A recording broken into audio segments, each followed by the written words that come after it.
With the release of Bad Boys Ride or Die and Inside Out 2, we finally have some bona fide hits this summer, thank goodness. The box office was not looking very good. We'd had some movies that had like crawled their way to, doing okay, but nothing that had really just kind of boom, blew the doors off, but now we're there, right? Some real deal summer blockbusters. And I love talking about the box office. I love talking about movies that were popular in the past that maybe we forgot like how popular they were. And that's exactly what I want to talk about today. Today's going to be a little mixture, a walk down memory lane, and of course, because it's my channel, a little bit of a ranking as well. So let's take a trip back in time, 25 years to the year 2000, and work our way up to today to take a look at all of the movies that were the most successful at the summer box office and just see how we think they still stack up. If we take a look at the summer box office for the year 2000, the number one movie that year was Mission Impossible 2. It's nice to know that as much as things change, things stay the same. Tom Cruise is continuing to be this same character to this day, though his movies recently have not been quite as high, or at least not in this series. Mission Impossible 2, in my opinion, the worst Mission Impossible movie. Feel free to come at me in the comments about that one. It's crazy, it's wild, it's stylized, right? John Woo movie, lots of doves flying all over the place. There's that scene where him and the other guy ride motorcycles at like 100 miles an hour at each other, then jump off and slam into each other and are completely fine. A lot of fun. Hey, as bad as this movie is when it comes to just like craziness, it's still a good time, in my opinion. If we take a look back at some of the other movies that came out that summer, we've got movies like X-Men, right? Huge legacy at this point. They're really going to kind of drive the big ones, or one of the big ones of the summer this year, but it didn't stand a chance against Mission Impossible here. Scary Movie came out that year, so did The Perfect Storm, Gladiator. So, it wasn't the same, right? It was not the same as it is now, where it's like, here are these giant, series, these giant IP movies every summer.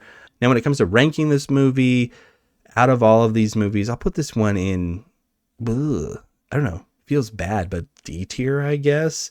It kind of feels like it's really low, but just know that I don't hate this movie. In fact, I like pretty much every movie that's going to be listed here, but we got to put some of them lower. Otherwise, it'll be pretty boring. We're jumping forward to the year 2001, summer 2001 specifically. Man, what a different time. Nobody had any idea what was right around the corner. Shrek ended up being the number one movie to come out that summer. It's definitely a cultural touchstone to this day. Shrek really kind of went through like all of the levels of like being a joke. Like the movie came out, genuinely, I remember watching it in the theater being like, that is great. The soundtrack's awesome. And then Shrek became like just a meme for a long time. And then it kind of was like, it's been a meme so long, people keep watching it and they're like, hey, actually Shrek is great. And it's like, yeah, of course it's great. It won the Academy Award for Best Animated Feature Film. So Shrek was definitely a surprise to be number one at the box office that summer. Think about some of the movies it went up against. We had Rush Hour 2 in there. We had The Mummy Returns, Pearl Harbor, Jurassic Park 3. Like, these are big franchises. Planet of the Apes. This is the Tim Burton one, of course. All of those movies came out that summer, but none of them could measure up to Shrek. It's going to just be A tier for me. There are some movies on this list that are definitely higher up. Now, 2002 is going to be looking a little more like, okay, yeah, I can understand why this is number one. It's Spider-Man. Of course it is. Really kind of changing those superhero movies. I mean, of course, yeah, X-Men had come out before. Blade had come out before. But this really just like perfected it. Spider-Man, again, no slouch when it comes to like the competition that he was going up against. Star Wars Episode 2 came out that summer. Austin Powers 3 came out that summer. Men in Black 2 came out that summer.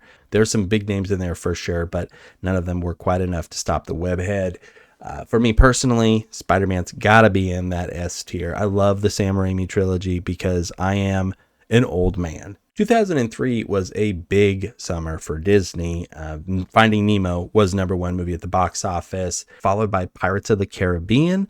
The first one, The Curse of the Black Pearl, Man, that movie was awesome. I love the first Pirates of the Caribbean movie. Fantastic. What a surprise that one was, right? Like, who would have thought that a movie based on a ride could be that great? Well, Disney latched onto that idea and is like, we're going to try with every ride, and none of them has been nearly as good as that first Pirates of the Caribbean movie. The Matrix Reloaded came out that summer as well. So did X-Men 2, Terminator 3, and Bad Boys 2. So quite a few movies in there that, we're still seeing sequels to today. But when it comes to Finding Nemo itself, I've kind of got a weird relationship with this movie. I didn't see it for a long time. Like I just missed this one. So I didn't get the hype of it, right? And everybody was like, Finding Nemo is the best. And then when I finally watched it for the first time, I was just like, it's not as good as everybody says it is. But as time went by and, I became a dad, I definitely was like, oh no, I totally get this movie way more. I love it. I still don't think it's like the best in Pixar or anything like that. But I'm going to be happy to put it in the A tier. 2004 has Shrek 2 beating out Spider-Man 2 as the biggest movie of the summer. A bit of an upset. In my opinion, the wrong movie won. Shrek 2 also beat out The Bourne Supremacy and Harry Potter and the Prisoner of Azkaban. Man, it was just kicking butt. Shrek was the hotness. And I know some people say that Shrek 2 is better than Shrek 1. I mean, it's got Puss in Boots in it for sure. But man, like, I just don't think it's quite there. Some of the shine is worn off. And I just don't like the fairy godmother as a bad guy as much as I liked Lord Farquaad. So it's definitely a step down for me personally.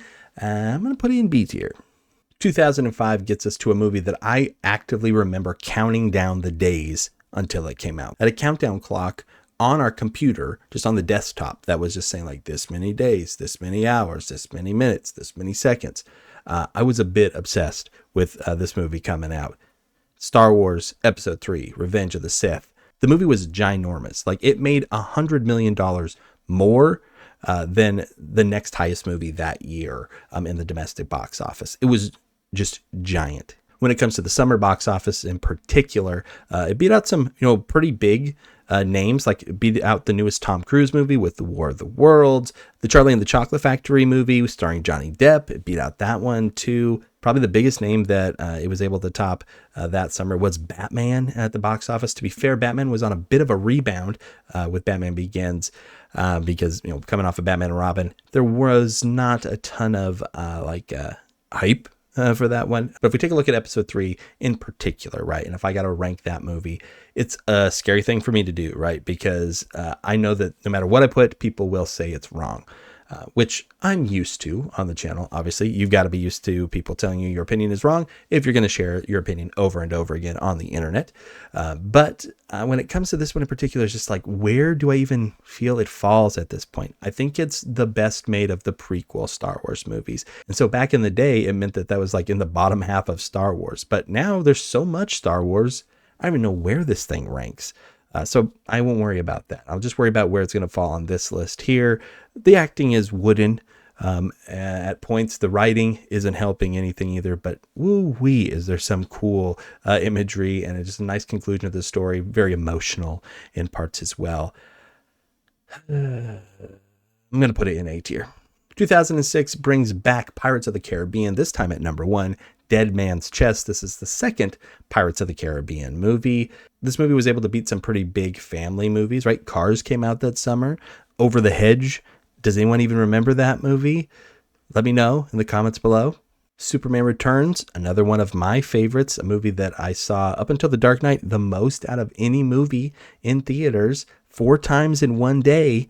If you want to hear that story ever, hey, just let me know. Happy to tell it. It also beat out Talladega Nights, which, man, remember when comedies were that ginormous? When like everybody went and saw like Will Ferrell comedies in the theater. I remember sitting in the theater during that movie, and it was packed. It was packed full. That does not happen anymore. Jumping back and taking a look at Pirates of the Caribbean 2, though, where does it rank? I think it's pretty good. It's not as good as the first one, though. I'm going to put it in the B tier. We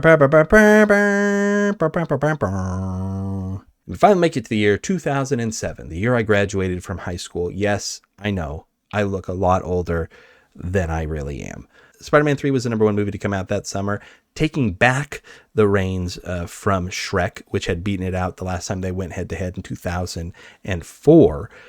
It also beat out Transformers, which is a big one because those movies went on to make a lot of money, and we will see one of them later on this list.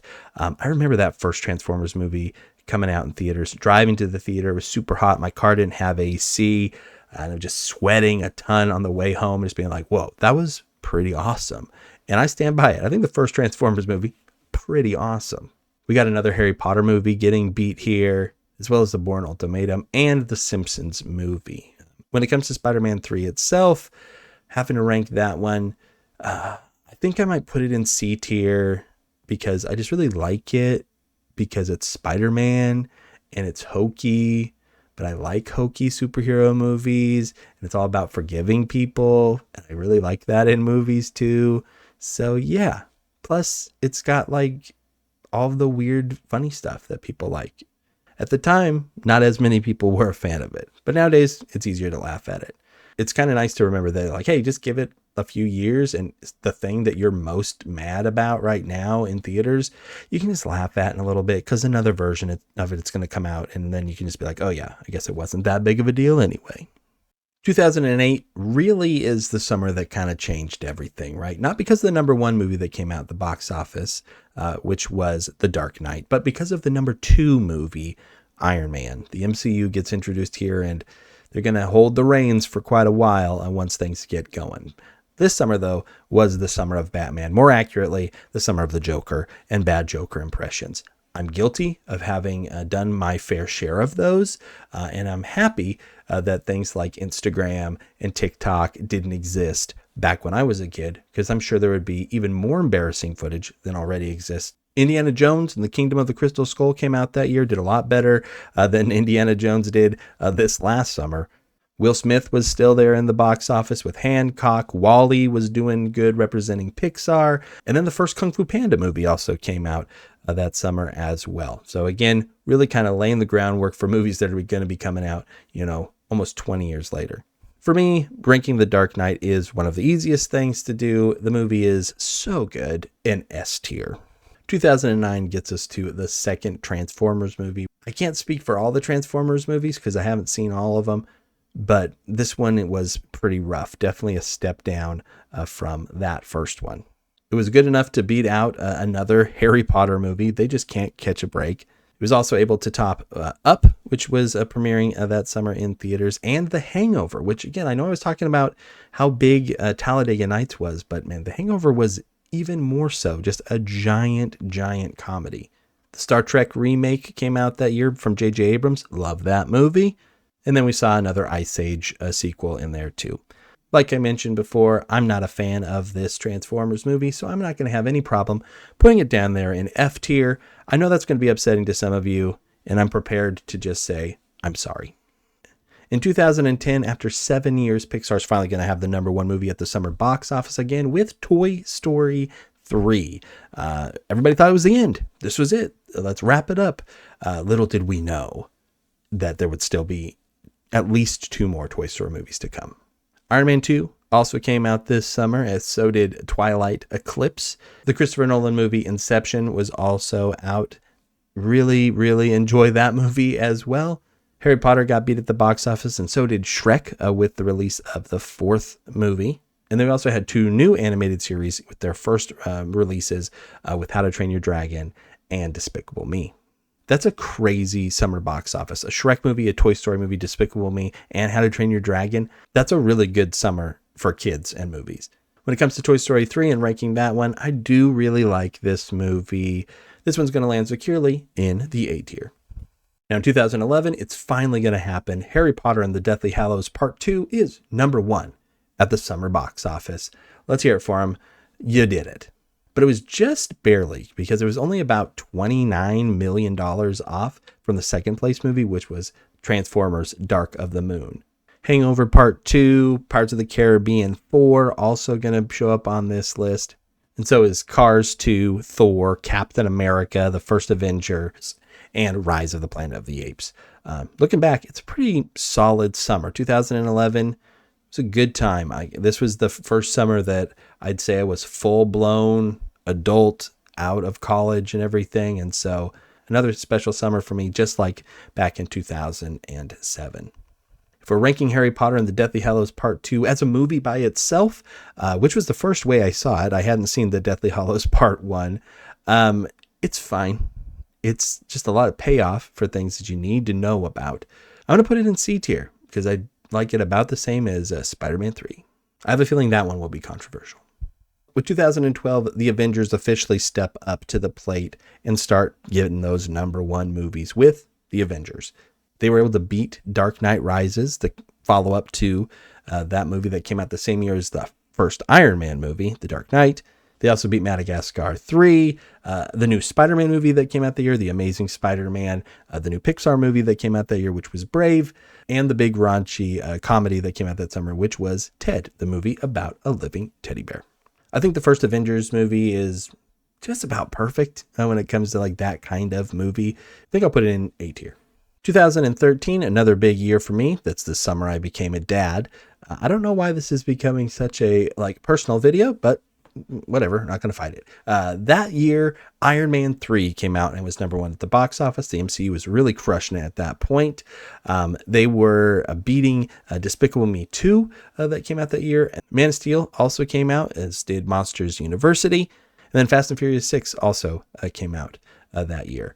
When I look at Iron Man 3, I like it, I guess, more than I think the average person does. I'm fine with all the Mandarin stuff. It doesn't bother me at all. I think that's really funny. I'm going to put it in B tier. And I'm going to retroactively also move Star Wars Episode 3 into B tier. It is crazy that I had that up that high. 2014 was another year with a huge surprise #1 at the summer box office, Guardians of the Galaxy. No one expected this movie to do what it did. Why would it? I mean, it did have a great trailer with an awesome use of Spirit in the Sky, which I still go back and watch that trailer. It's such a good one. Guardians was able to beat the newest Transformer movie that came out that year, Age of Extinction. It also beat out Maleficent and X-Men Days of Future Past and Dawn of the Planet of the Apes, a movie that has seen a lot of love on my channel lately. You can check out those 2 ape tier lists or my retelling of that entire Caesar trilogy. When it comes to ranking Guardians, this is another super easy one. It's going up there in the S tier for me. 2015's biggest movie of the summer was Jurassic World. Chris Pratt was having a good few years there and has pretty much continued to have good box office years ever since. This movie was able to beat the second Avengers, which is pretty wild, and it also beat Inside Out, Pixar's offering for that summer, and Minions, the first spinoff from the Despicable Me series. I really did enjoy going and seeing this movie in theaters. It did lead to one of the worst sequels that I've seen from a big budget blockbuster in the theaters with Jurassic World Dominion. We aren't going to hold that against the movie itself, though. I think it's a C tier. It's pretty much just playing the favorites from the original Jurassic Park series. It does it well, but it really isn't doing anything too new and exciting. 2016 gives us Finding Dory at #1, which is crazy because it beat Captain America Civil War. But he wasn't the only one to get beat at the box office by this little blue fish. The Secret Life of Pets came out that summer as well, and so did DC's newest offering, Suicide Squad. Just to be clear, we're talking about Suicide Squad, not the Suicide Squad. We're talking about the one with Will Smith, not the one with John Cena. I think Finding Dory is fine. I'm going to put it in the C tier. 2017 is going to let Wonder Woman step into the limelight, being #1 that year, beating out Guardians of the Galaxy Volume 2, as well as Spider-Man Homecoming, which is pretty crazy to think that Wonder Woman showed up in her first movie and was able to beat not only the newest Marvel movie, but the newest Spider-Man movie. The only other big movie that came out that summer was Despicable Me 3, which, just goes to show how much those movies have legs. They're showing up on these lists every single time. I like Wonder Woman. I think it's fine. I think the end of it is way too long and gets stretched out because they just got to have a big old fight. But, I think when it comes to the first offering of this, it's definitely better than the second one. I'm glad a lot of people liked this movie. Personally, it was just fine for me, though. So this is going to be in the C tier. Pixar's at it again in 2018 with The Incredibles 2, or just Incredibles 2. I actually really am annoyed by the fact that it's not The Incredibles 2. Why do that? I hate it when movies can't be consistent with their titles. It's important to note that this movie was actually number 3 at the overall yearly box office. It was beat out by Black Panther and Avengers Infinity War. You might be like, well, Avengers Infinity War, that was definitely a summer movie. It barely wasn't a summer movie. The way that we generally keep track of like what was a summer release is if it came out that first week of May, and Avengers Infinity War came out in April. So we're going to stick with the rules and let this movie come out on the top here. Incredibles 2 was able to beat Jurassic World, Fallen Kingdom, and Deadpool 2 at the box office, as well as Mission Impossible Fallout, Ant-Man and the Wasp, and Solo: A Star Wars Story. Incredibles 2 is one of those movies where I'm just kind of bummed out by it because it's just not nearly as good as the original. There's some fun things that happen, but it just does not hold a candle to that first one. It might be a little bit harsh, but personally, I'm going to put it down there in the D tier. 2019 is going to be a similar situation to 2018, where Avengers Endgame was the number 1 movie at the box office that year, but it came out the last weekend of April, so it doesn't technically fit into the summer. So the number 1 movie at the box office that summer was The Lion King live action remake. And by live action, I mean there's one shot in the movie where there's like real life footage. This hyper-realistic CG movie was able to beat out Disney's other CG movie that they put out that summer, which was Toy Story 4. And The Lion King was also able to beat the other live-action Disney remake that came out that year, which was Aladdin. Spider-Man Far From Home was also in there, not able to top this remake. When it comes to these like remakes of these classic Disney movies, like I just really don't like most of them because it's just like, why would I choose to watch this one? I've talked about this on the channel a bunch. Why would I choose to watch this one over the original when the original is somehow shorter but has more in it? Like you're cutting songs and stuff. What are you doing with this? I'm putting this one down in F tier. I know it made a ton of money. I'm glad people enjoy it. Go for it. Personally, it is not for me. And that brings us to 2020, which is the saddest year. We'll just leave it at that. It's the saddest year. In one way that is the saddest year is the box office because there's movie theaters shut down and everything. And so, there just wasn't much going on after that happened. So with that in mind, you have to actually go down to the number 20 spot in the highest grossing movies of the year to find the first movie to come out that summer because theaters were just not open at all. And that's where you find The New Mutants. Now, this is the only movie on this list that I have not seen, and so I won't rank it. But it is on my list of movies to watch really soon because I am trying to get through all of the X-Men movies before Deadpool and Wolverine comes out, so I can put out a tier list ranking all of those mutants, which you can subscribe to make sure to get a notification when that video does come out.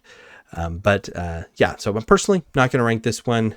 I'm having a feeling from what I've heard and what I've seen in trailers and clips and everything that it's not particularly great, but who knows where it would land for me personally. And we'll find out a little bit later on in life. But as of right now, it's going unranked. And there's not really anything that year to talk about when it comes to the summer box office either. So let's move on to the next one. The year 2021 gave us Black Widow as the number 1 summer blockbuster, though to call it a blockbuster might be a little bit of a stretch, though it is, to be fair, outpacing anything that's come out so far this year. Scarlett Johansson was able to beat Vin Diesel by topping F9, The Fast Saga, as well as A Quiet Place Part 2, Free Guy, and Jungle Cruise. It was nice that Black Widow finally got her own solo movie. It's sad that it had to happen after she was dead, so we didn't really have any kind of like stakes with her character to worry about. This one's going to be another C tier for me. With 2022, things were starting to get back to normal at the summer box office, and so Tom Cruise had climbed his way back up to the top with Top Gun Maverick. This movie absolutely destroyed at the box office. It didn't just like open well, it just stayed in theaters forever. And part of it was, there's not a ton of new movies that were coming out at the time, but also just that like it was fun and it was something that was different like that we hadn't seen in a long time, right? Something where it's just like, oh, I need to see this in the theater. And it really got people back out there. And that's the kind of stuff we need, right? Dune, right? This year, Dune 2 felt like that. So people went to the movie theaters. Like, put out stuff that people actually want to see in the theaters. Keep the budgets low. Come on, let's do this, Hollywood. Let's get people back into the theaters. Anyway, I got a little sidetracked there. Top Gun was able to beat Doctor Strange in the Multiverse of Madness, as well as Jurassic Park Dominion. Good. Keep that movie down. Minions: The Rise of Gru came out that summer too, and so did Thor: Love and Thunder. So as you can tell, Top Gun Maverick, I think, is fantastic. It's just such a good time, such a well-constructed story, and just like tight. There's like barely a wasted scene in there. It just keeps going and going, and the stakes just get higher and higher. And it's exciting. It's like there are stakes. You're like, is this person going to die? Feels like they could. It doesn't happen that often in a lot of these big movies. So I'm putting this one in S tier. I really, really, really like this movie. And then that finally brings us to last summer, 2023, where obviously you can all remember Barbie was the #1 film. Again, by a long shot. So Barbie came out. It was able to beat Guardians of the Galaxy Volume 3 and Oppenheimer, which came out on the same day. Part of the success, right? People say of Oppenheimer, probably more so than Barbie, but part of Barbie's too was that combo, that Barbenheimer combo. And Barbie was also able to easily just beat the big Disney movie that came out at the beginning of last summer, which was The Little Mermaid live action remake too. So again, I'm fine with those things getting buried.